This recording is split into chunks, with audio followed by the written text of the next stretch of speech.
भारत माता की, भारत माता की, इनकलाब, इनकलाब, वंदे वंदे।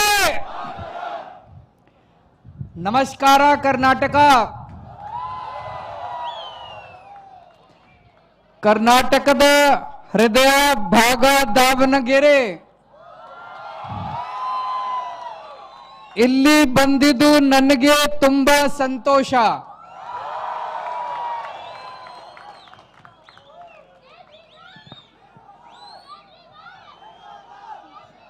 आज कर्नाटक के कोने कोने से आए हुए आम आदमी पार्टी के सभी ऑफिस बेरर्स, मुझे बताया गया कि यहाँ पे सभी president, vice president, circle incharge, block incharge, पूरे कर्नाटक से आज यहाँ पे लोग आए हुए हैं, हमारे ऑफिस बेरर्स आए हुए हैं। हजारों हजारों की संख्या में मैं देख रहा हूँ, इतने ऑफिस बेरर्स आम आदमी पार्टी के हैं। और ये केवल ब्लॉक लेवल तक आए हैं, उसके नीचे वाले अभी नहीं आए हैं। कितनी तेजी से आम आदमी पार्टी का संगठन बन रहा है। आप सब लोगों का आज मैं तहे दिल से स्वागत करता हूं, बहुत बहुत शुभकामनाएं देता हूं आने वाले चुनाव के लिए। आप में से कई लोग, मुझे बताया गया कि कई 100 किलोमीटर चल के आए हैं, कोई ट्रेन से आया है, कोई अपने व्हीकल से आया है। सब लोगों का मैं तहे दिल से बहुत बहुत आभार प्रकट करता हूं कि इतने दूर से आप लोग आए हैं। कर्नाटक के लोग बहुत अच्छे हैं।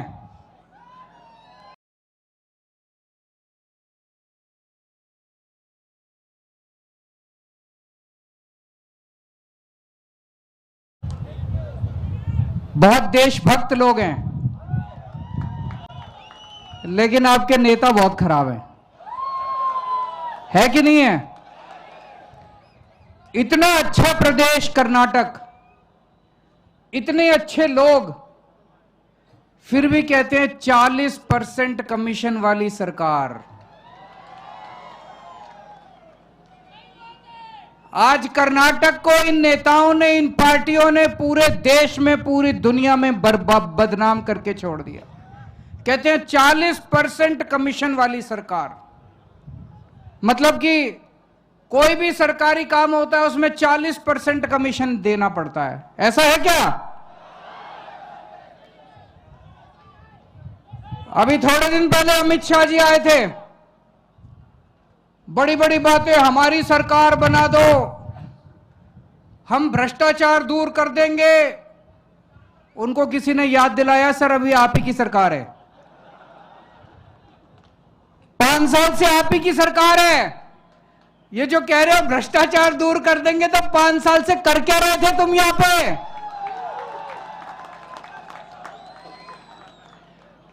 और जैसे ही अमित शाह जी हवाई जहाज से उड़ के गए, अगले दिन उनकी पार्टी के नेता का एक बेटा 6 करोड़ रुपए के साथ पकड़ा गया। 8 करोड़ रुपए के साथ पकड़ा गया उनकी पार्टी का एक नेता। इसी जिले का अमित शाह जी की पार्टी का एक नेता का बेटा 8 करोड़ रुपए के साथ पकड़ा।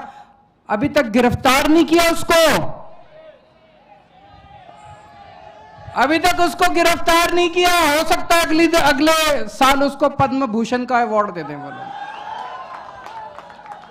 पूरे देश में कोई चोर, उचक्का, लुच्चा, लफंगा, बलात्कारी कुछ भी करके आता है, अपनी पार्टी में शामिल करा लेते हैं लोग। पकड़ा उसके घर पे रेड हुई, रेड में 8 करोड़ रुपए या 6 करोड़ रुपए जो भी मिला, पकड़ा गया। वो गिरफ्तार किया मनीष सिसोदिया को। बड़ी नाइंसाफी है कि नहीं है? मनीष सिसोदिया के घर पे रेड मारी, कुछ नहीं मिला। बोले मनीष सिसोदिया 100 करोड़ खा गया, कभी कहते हैं 1000 करोड़ खा गया। अरे मनीष सिसोदिया ने 100-1000 करोड़ खाए होते तो करोड़ 2 करोड़ उसके घर में मिलने चाहिए थे कि नहीं मिलने चाहिए थे? उसकी पूरी रेट में 10,000 रुपए मिले। मनीष सिसोदिया के बैंक लॉकर देखे, उसमें कुछ नहीं मिला। अभी 3 राज्यों के चुनाव हुए, नागालैंड, त्रिपुरा, मेघालय। चुनाव के नतीजे आए, 2 राज्यों में बीजेपी जीत गई, तीसरे में भी गठबंधन की उनकी सरकार बन गई। शाम को प्रधानमंत्री जी दिल्ली में अपने पार्टी हेडक्वार्टर में गए भाषण देने के लिए, विक्ट्री सेलिब्रेशन के लिए। विक्ट्री सेलिब्रेशन में भाषण दे रहे थे। उन तीनों राज्यों में, नागालैंड, मेघालय, त्रिपुरा, आम आदमी पार्टी नहीं लड़ी। हम चुनाव ही नहीं लड़ा वहां पे। प्रधानमंत्री जी अपने भाषण में आम आदमी पार्टी का जिक्र कर रहे थे। डर लग रहा है मोदी जी को। आम आदमी पार्टी कहते हैं ये कट्टर ईमानदार लोगों से बच के रहना। बिल्कुल मोदी जी, बच के रहना इन कट्टर ईमानदार लोगों से, बड़े खतरनाक लोग हैं। कट्टर ईमानदार लोगों से बच के रहना। सुनना उनका उस दिन का भाषण, सुनना, कट्टर ईमानदार लोगों से बच के रहना। मैं प्रधानमंत्री जी को कहना चाहता हूं, आप बहुत बड़े आदमी हो, इस तरह से दूसरों से जलना ठीक नहीं है। आप जलते हो आम आदमी पार्टी से, जलन होती है आपको आम आदमी, जितनी तेजी से बढ़ रही है आम आदमी पार्टी। हमसे सीखिए, जैसे हम ईमानदार हैं आप भी ईमानदार बनिए। होना चाहिए कि नहीं होना चाहिए? दूसरों से अच्छी बात सीखनी चाहिए कि नहीं सीखनी चाहिए? हम ईमानदार हैं, हम कट्टर ईमानदार हैं। हम बोलते हैं हम कट्टर ईमानदार हैं। हमारे ऊपर आप रेड मरवाते हो, कुछ नहीं मिलता। आप भी ईमानदार बनो। आप क्यों नहीं ईमानदार बनते? पिछली बार मेरे को याद है 2018 में जब चुनाव हुए थे कर्नाटक में, प्रधानमंत्री जी आए थे। उस टाइम 20% की सरकार थी। प्रधानमंत्री जी बोले 20% की सरकार है, मुझे वोट दो, मैं सारा भ्रष्टाचार खत्म कर दूंगा, डबल इंजन की सरकार बना दो। लोगों ने सोचा ये प्रधानमंत्री बोल रहा है, सही बोल रहा होगा। लोगों ने डबल इंजन की सरकार बना दी। अरे डबल इंजन की सरकार में तो भ्रष्टाचार डबल हो गया, 20% से बढ़ के 40% हो गया आज यहां पे कमीशन है, डबल हो गया। पहले 20% था, अब 40% हो गया। इस बार डबल इंजन मत बना देना, अगली साल 80% हो जाएगा और उसके बाद तो सारा का 100% हो जाएगा। ये डबल इंजन की सरकार, मैं पूरे देश में जाऊंगा, सबको कहूंगा ये डबल इंजन की सरकार मत बनाना। ये डबल इंजन का सरकार गलत है, नए इंजन की सरकार बनाना। आम आदमी पार्टी नया इंजन है, नए इंजन की सरकार बनाना। मुझे पता चला यहां पे ठेकेदार जितने हैं, जो ठेकेदार होता है, कॉन्ट्रैक्टर होता है, कॉन्ट्रैक्टर बेचारा डर डर के काम करता है। वो ऑफिसर से डरता है, सरकार से डरता है, नेता से डरता है, मेरा कुछ बिगाड़ देंगे, मेरा काम खराब कर देंगे, पेमेंट रोक देंगे, डर डर के काम करता है। 75 साल आजाद भारत के 75 साल में पहली बार हुआ कर्नाटक के सारे कॉन्ट्रैक्टर्स ने इकट्ठे होके प्रधानमंत्री मोदी जी को चिट्ठी लिखी कि सर हमसे 40% कमीशन मांग रहे हैं, हम काम कैसे करें। प्रधानमंत्री को चिट्ठी लिखी कि सर हमसे 2 साल से चिट्ठी लिख रहे हैं वो लगातार मोदी जी को। 2 साल से कर्नाटक के ठेकेदारों की एसोसिएशन चिट्ठी लिख रही है कि सर हमसे 40% कमीशन मांगते हैं, हम काम कैसे करें। मोदी जी का जवाब भी नहीं आया, कोई जवाब नहीं आया। फिर क्या हुआ, जो ठेकेदार एसोसिएशन का प्रेसिडेंट थे, कंपन्ना 82 ईयर ओल्ड मैन, बुजुर्ग आदमी, 82 ईयर ओल्ड मैन, जिन्होंने चिट्ठी लिखी थी कि सर हमसे 40% कमीशन मांगते हैं। उन्होंने कमीशन तो नहीं रोकी, उन्होंने नेताओं को जेल नहीं भेजा जो पैसे मांग रहे थे, उन्होंने ऑफिसर्स को जेल, उन्होंने कॉन्ट्रैक्टर एसोसिएशन के प्रेसिडेंट को जेल भेज दिया। कंपन्ना साहब को 82 year old man was sent to jail because he raised his voice against corruption. What kind of a government is this? Shameful.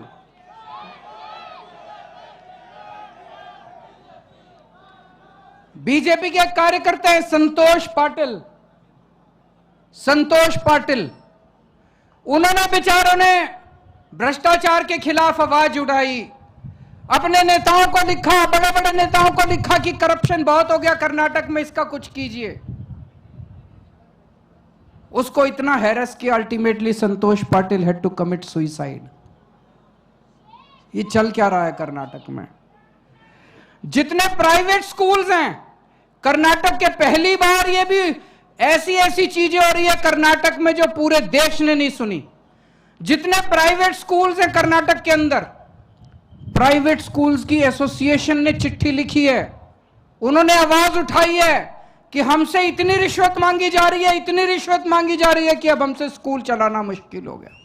स्कूलों से पैसे मांग रहे हो। हिंदू जो मठ हैं, हिंदू मठ को जो डोनेशन जाता है उनसे 30% कमीशन मांगी जाती है। हिंदू मठ की एसोसिएशन ने भी चिट्ठी लिखी कि हमारी डोनेशन में से 30% कमीशन हमसे मांगे। तुमने स्कूलों को नहीं छोड़ा, तुमने मठ को नहीं छोड़ा, तुमने कॉन्ट्रैक्टर्स को नहीं छोड़ा, तुमने किसी को नहीं छोड़ा, सब लोगों से लूट रहे हो। और प्रधानमंत्री जी को चिट्ठी लिख रहे हैं सब लोग, प्रधानमंत्री जी चुप हैं। प्रधानमंत्री जी क्या करते हैं? मनीष सिसोदिया को जेल में डालते हैं।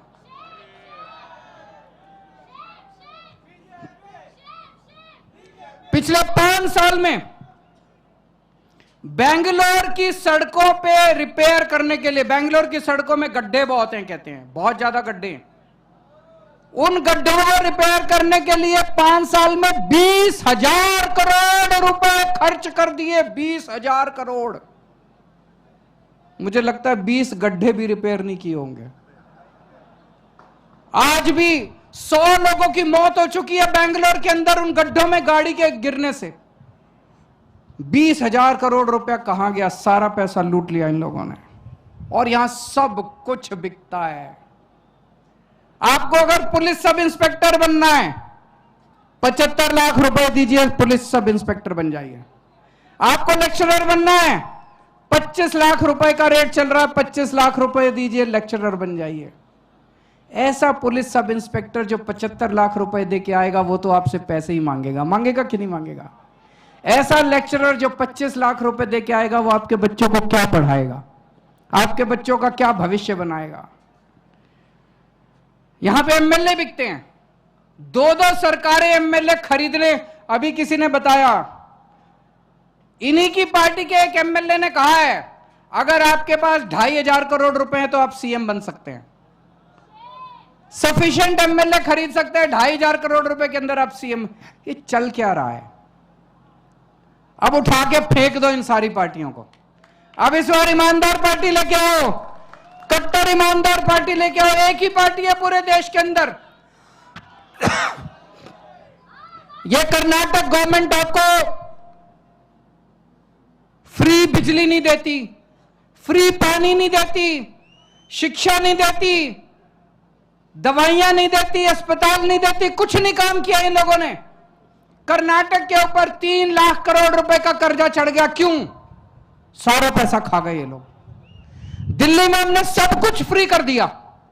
दिल्ली में फ्री बिजली मिलती है, दिल्ली में पानी फ्री मिलता है, दिल्ली में बसों के अंदर जब आप ट्रेवल करो महिलाओं का टिकट नहीं लगता, फ्री टिकट।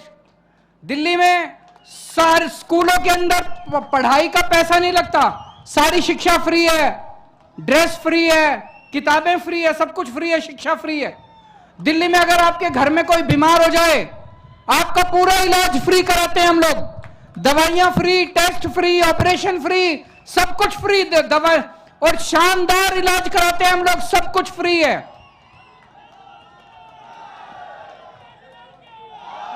उस है पंजाब में बिजली फ्री कर दी अभी इन्होंने। पंजाब में बिजली फ्री हो गई है। पंजाब में हमने 27,000, अभी तो नई नई सरकार बनी है, मान साहब ने 27,000 बच्चों को सरकारी नौकरी दी है। दिल्ली में हमने 12 लाख बच्चों को नौकरियां दिलवाई हैं। 12 lakh, 1.2 million people have been given jobs in Delhi. Karnataka में कुछ नहीं करते, फिर भी 3 लाख करोड़ का कर्जा है। दिल्ली में हमने इतना कुछ कर दिया, उसके बाद भी हमारा प्रॉफिट में बजट है, हमारा लॉस नहीं है। क्यों? क्योंकि हमने करप्शन खत्म कर दिया। तो एक तरफ आपके पास 40% कमीशन वाली सरकार है, एक तरफ आपके पास 40% कमीशन वाली पार्टी है, एक तरफ आपके पास 0% कमीशन वाली सरकार है, 0% कमीशन वाली पार्टी है।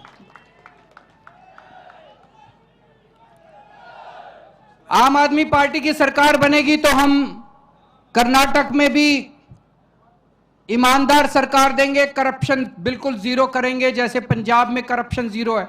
पंजाब में हमारा एक मंत्री गड़बड़ करते हुए पकड़ा गया, मान साहब ने अपने खुद के मंत्री को जेल भेज दिया। अभी थोड़े दिन पहले हमारा अपना एक एमएलए आम आदमी पार्टी का गड़बड़ करते हुए पकड़ा गया, मान साहब ने अपने एमएलए को भी पकड़ के जेल में भेज दिया। Zero tolerance. हम यहां पे पार्टीबाजी नहीं करते उनकी तरह।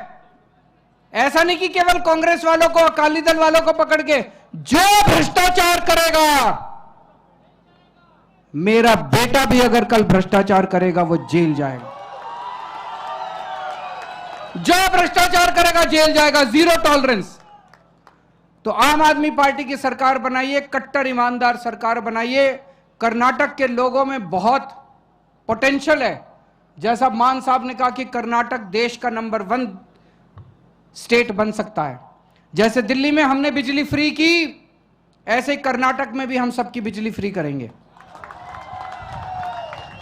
जैसे दिल्ली में हमने स्कूल अच्छे किए, हम आपके बच्चों के लिए शानदार सरकारी स्कूल बनवाएंगे पूरे कर्नाटक में। आपके बच्चों को अच्छी शिक्षा देंगे। मैं चैलेंज करता हूं बीजेपी और कांग्रेस को, एक लाइन ये बोल के दिखा दो अगर तुम्हारे में हिम्मत है कि हम अच्छे स्कूल बना के दिखाएंगे। वो बोल नहीं सकते। प्रधानमंत्री मोदी जी अपने मुंह से ये नहीं बोल सकते कि मैं अच्छे स्कूल बना के दिखाऊंगा। प्रधानमंत्री मोदी जी अपने मुंह से ये नहीं बोल सकते मैं अच्छे अस्पताल बनाऊंगा। बनाए नहीं उन्होंने, उनको बनाने ही नहीं आते। 30 साल से गुजरात में सरकार में, अभी गुजरात गया था, बुरा हाल है स्कूल और अस्पताल का। मध्य प्रदेश में इतने साल से इनकी सरकार है, बुरा हाल है स्कूल और अस्पताल का। केवल आम आदमी पार्टी है जो छाती चौड़ी करके कह सकती है हमें वोट दो, हम आपके बच्चों का भविष्य बना देंगे। केवल आम आदमी पार्टी है जो कह सकते हैं हम आपको, आपके बच्चों को रोजगार देंगे। जैसे दिल्ली में हमने 12 लाख बच्चों को रोजगार दिए, आप यहां पे हमारी सरकार बनाओ, आपके एक एक बच्चे को, कर्नाटक के एक एक बच्चे को रोजगार का इंतजाम करें। और जब तक रोजगार नहीं मिलता, जितने बेरोजगार बच्चे हैं सबको 3-3 हजार रुपए महीना बेरोजगारी भत्ता दिया जाएगा। आज सबसे ज्यादा, महाराष्ट्र के बाद सबसे ज्यादा सुसाइड किसान कर्नाटक के अंदर कर रहे हैं। तो आज हम आपको यकीन दिलाते हैं जितने आपके पेंडिंग लोन हैं उन सब लोन्स को माफ किया जाएगा। आपके लिए एमएसपी का इंतजाम किया जाएगा और किसानों की जितनी समस्याएं हैं उनको बैठ के समाधान करेंगे ताकि किसान इस कर्जे से मुक्त हो सके और दोबारा उनको कर्जा लेने की जरूरत ना पड़े। और भी बहुत सारे काम हैं, लेकिन सबकी शर्त एक है, कर्नाटक को भी अब एक कट्टर ईमानदार सरकार चाहिए। इन पार्टियों के भरोसे कुछ नहीं होने वाला। एक मौका दीजिए, अगर हम काम ना करें तो अगली बार आप हमें मौका मत दीजिएगा। भारत माता की